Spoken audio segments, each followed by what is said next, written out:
สว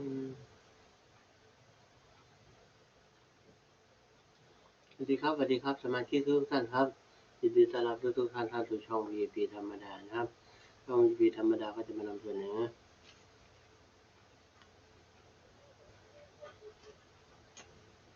ฮานอยก็คือเวียดนามนะครับหวยเวียดนามนะจะมีให้ชมวันละ4คลิป4ฮานอยเลยนะครับขอพระคุณสมาชิกทุกท่านนะครับที่เข้ามาชมนะทุกคลิปเลยนะครับกดติดตามด้วยนะครับเอาชมเลขกันเลยนะครับจดไปให้ถ่ายภาพหน้าจอเป็นก็แก๊กเดียวนะครับแก๊กเดียวนะครับประมาณนี้นะครับเมื่อวานนี้ก็โอเคอยู่เนาะเข้าบ้างหลุดบ้างครับดีมีอยู่วันก่อนโน่นหลุดทุกหน่อยเลยก่อนก็คือทุนหมดเลยว่างั้นเถอะถ้าเกิดใครติดตามนะสรุปสไลด์ตายของตายหา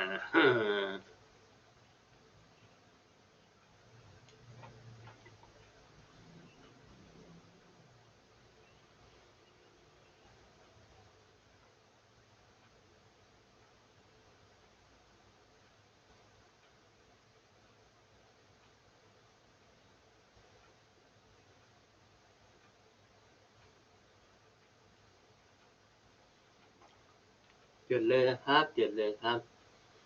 ฮานอยเฉพาะกิจนะออก4 โมงเย็น5 กับ 6เด่นที่5นะฟันที่5นะฮานอยกาชาติก็ออก4 โมงเย็นนะครับ8 กับ 9นะครับฟัน8นะครับฮานอยพิเศษออก5 โมงเย็นนะครับ9 กับ 0เขาฟันที่9นะฮานอยปกติ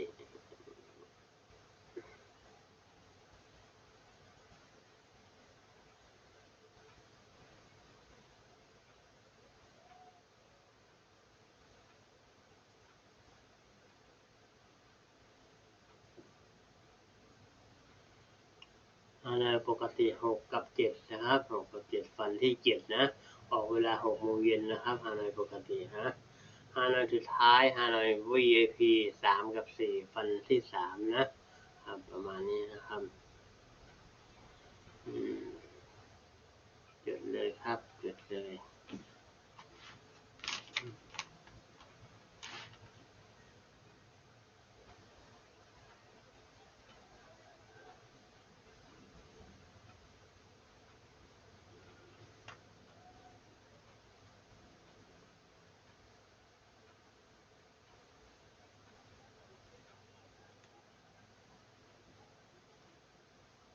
โอเคครับตามนี้นะครับจดทันนะครับขอบพระคุณมากๆนะครับขอให้ทุกท่านโชคดีเฮงๆครับสวัสดีครับ